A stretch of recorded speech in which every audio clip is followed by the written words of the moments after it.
Of a simple people, but with a lesson for all mankind. High up on Mount Tichuk, in the heart of what is now Morocco, live the Saguchans, one of the poorest, most primitive of the Barbary tribes.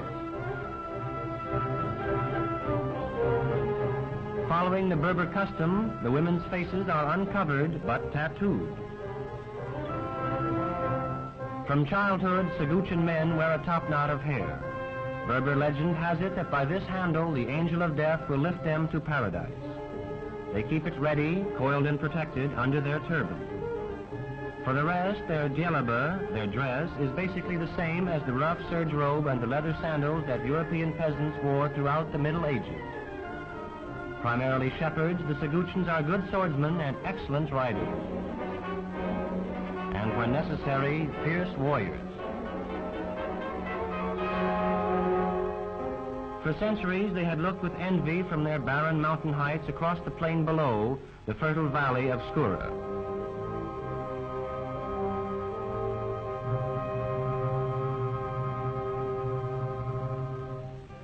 Here at Skura lived the tribe of Sidi Said, a community of farmers. In the communal olive grove, no family owned more than one or two trees, and the land itself was often owned by someone else. Conflicts between land and tree owners were common, and discussions animated.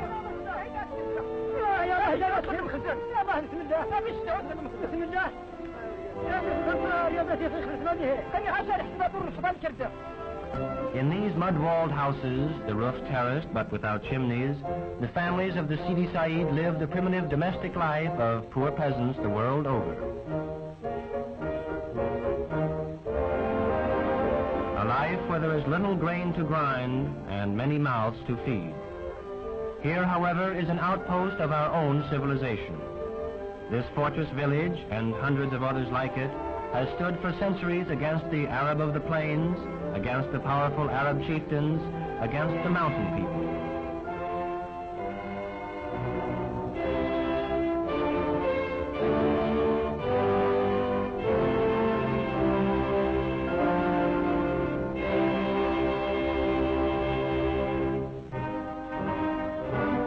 After year, through the centuries, the bitter winter weather would force the Saguchan down from Mount Tichuk into the pasture lands below.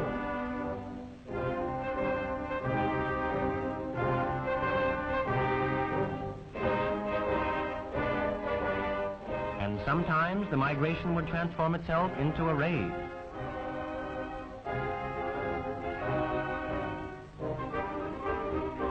At Skura, the alarm is sounded.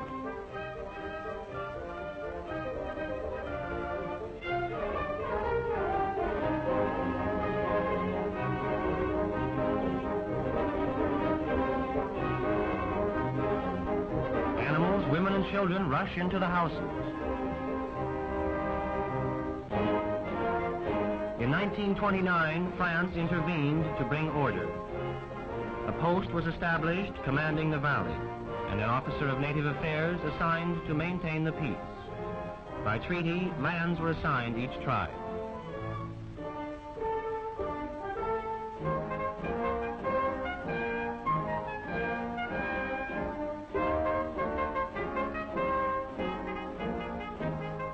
Now the Saguchan themselves have become part of that defense. The instruments of modern warfare worn over the traditional striped djellaba.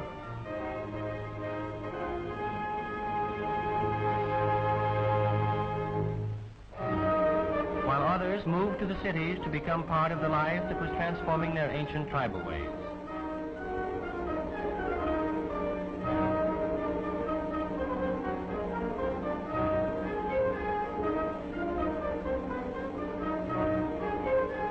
The little boys no longer wore their top knots in anticipation of a visit from the angel of Allah.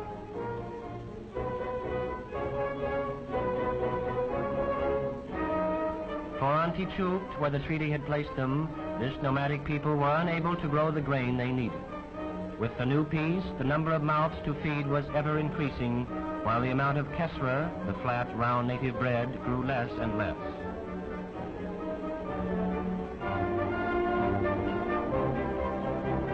Throughout Morocco, grain is a vital problem. Even in the fertile plains, it has become necessary to trade the old wood plow for the modern tractor.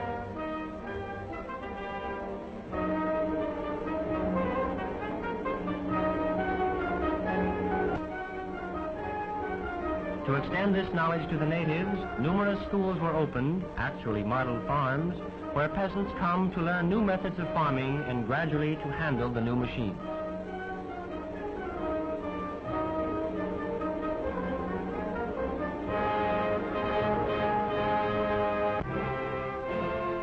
And so at Skora, one memorable day in March 1946, a delegation from Sidi Said journeyed to the fort in their valley.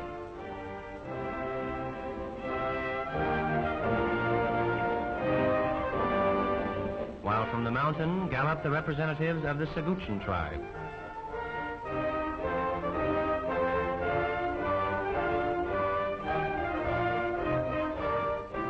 A great Djema, or assembly, had been called to propose that the two tribes, traditional enemies, come together to improve collectively the uncultivated land in the plains. The technician who will direct the project makes a proposition. The new cleared land will belong half to the Sidi Said of the valley, theoretically the owners, and half will be ceded by the Magzin, the state, to the Seguchin tribes of the mountain who are now without sufficient land to grow their food.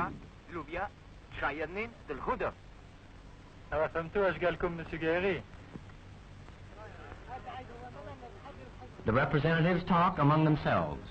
It is a project that would revolutionize the customs of centuries. But then this meeting is itself a revolution.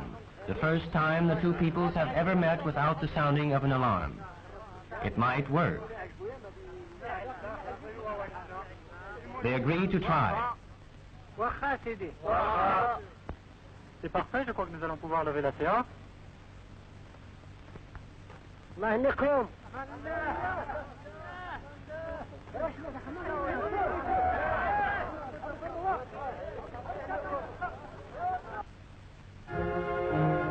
It is 1 year later.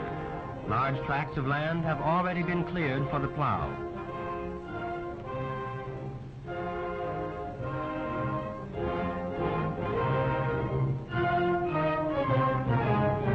By axe and by fire for the ordinary brush.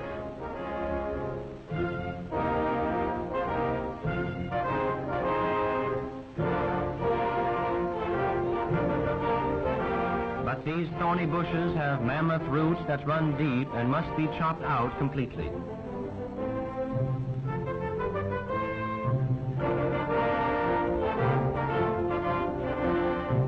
Trees, fine old cedars, are felled by a single tug from the tractor.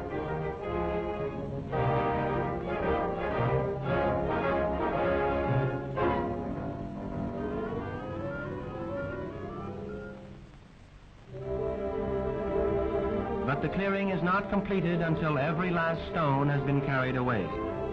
This is the work of the women. Barefooted, taking tiny steps like worker ants, the Berber women are always carrying wood for the hearth, water for the cooking. Now it is stone from the field.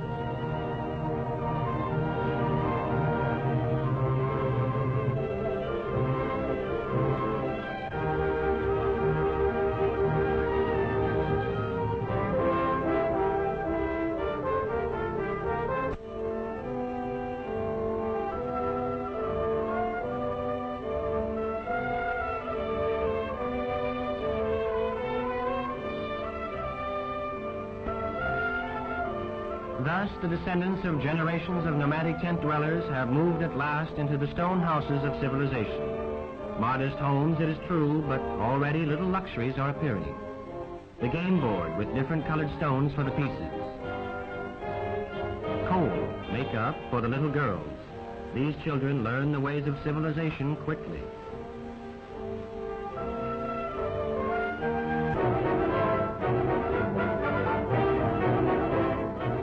In the center of the valley, a souk has been built, a supermarket. The souk is a fair where each Friday the natives come to chat and to laugh together, to buy and to sell, to exchange both news and merchandise.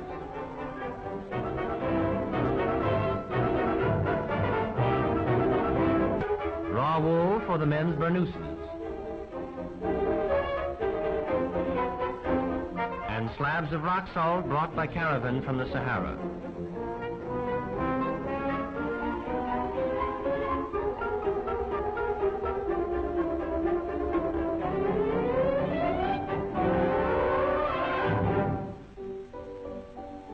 There is also a school here.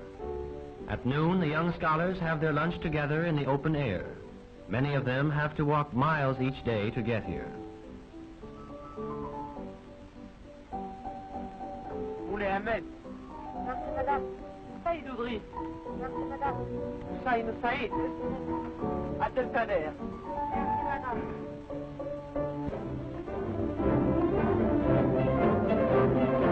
The teacher works closely with the area's technical director.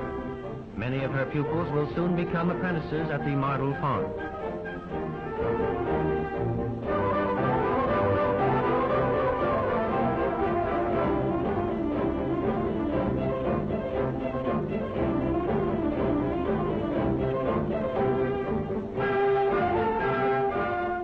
He can afford to be proud of these apprentices. Less than 2 years ago, the young men now working these machines were shepherds on Mount Tishu.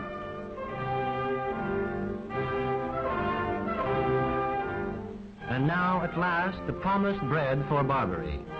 This machine can sow an acre in an hour, selected seed on virgin soil.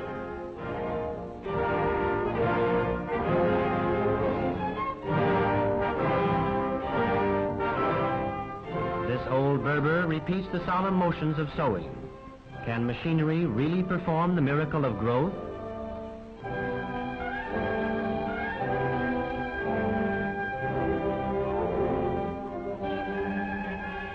The land is good, but now a new problem. Each year the rain gauge shows less and less water.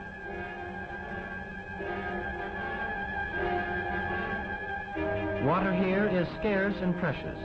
The women carry it from miles afar in goatskin bags.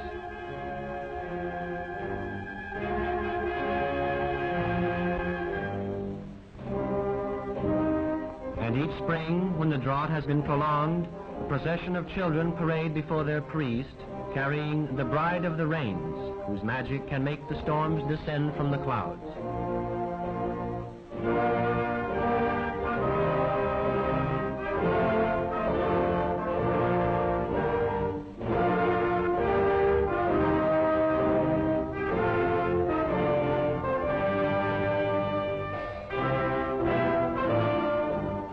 This year, anguished prayer has been supplemented by a practical plan.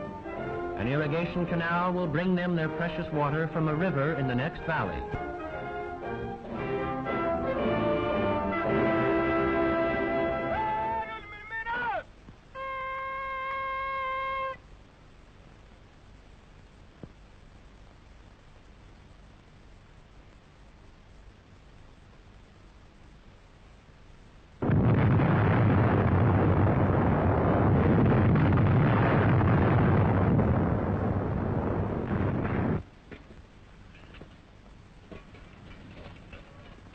These men and women are paid by the day. Important, they know that they are really building for themselves, that this will be their canal to protect their crops, that they are blasting and drilling and digging against famine and want.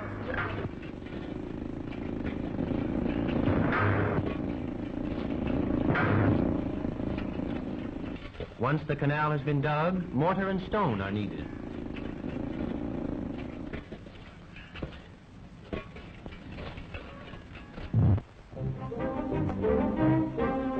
They must be carried 1,000 yards up the steep incline. Not by railroad, not by wagon, not even by mule pack. Again, it is the Berber woman, sure-footed as a mountain goat, strong and infinitely patient.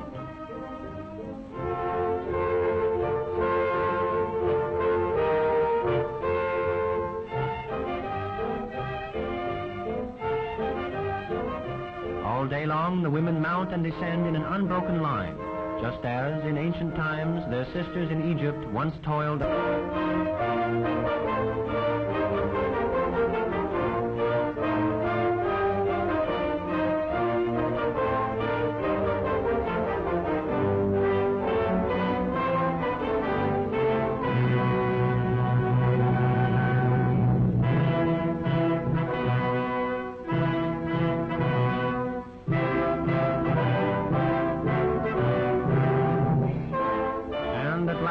at the head of the valley, a jubilant crowd assembles and prepares the traditional sacrifice.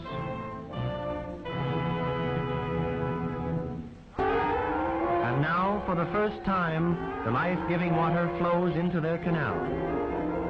Peasants and workers join together in triumphant procession.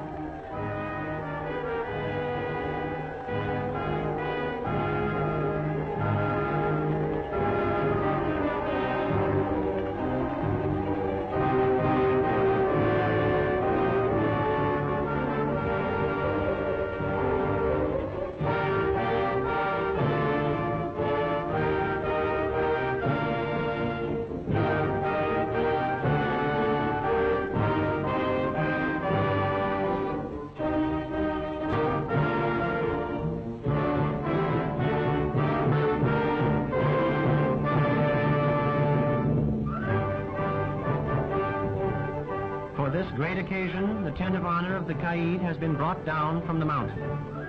Here, where famine is always on the horizon, any festival becomes inevitably and primarily a feast, the traditional difa. No speeches at a Berber banquet. The nourishment of God, says the proverb, is eaten in silence.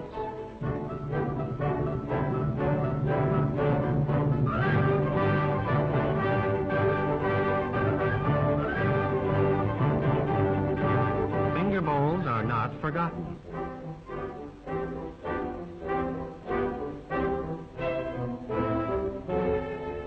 Mint tea, and then the dance.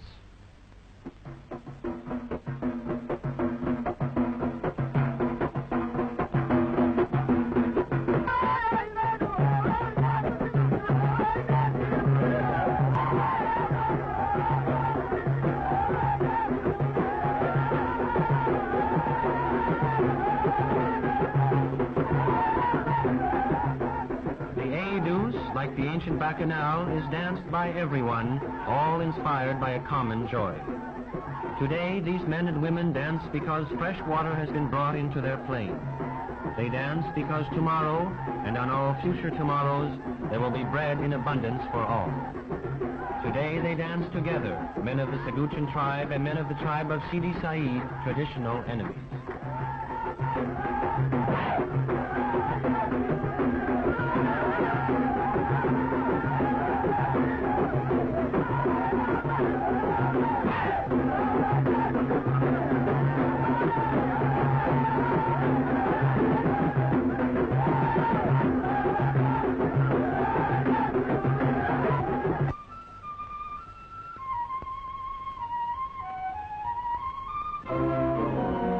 Found, as all can find, that working together with their fellow men has brought them new prosperity, has brought them peace.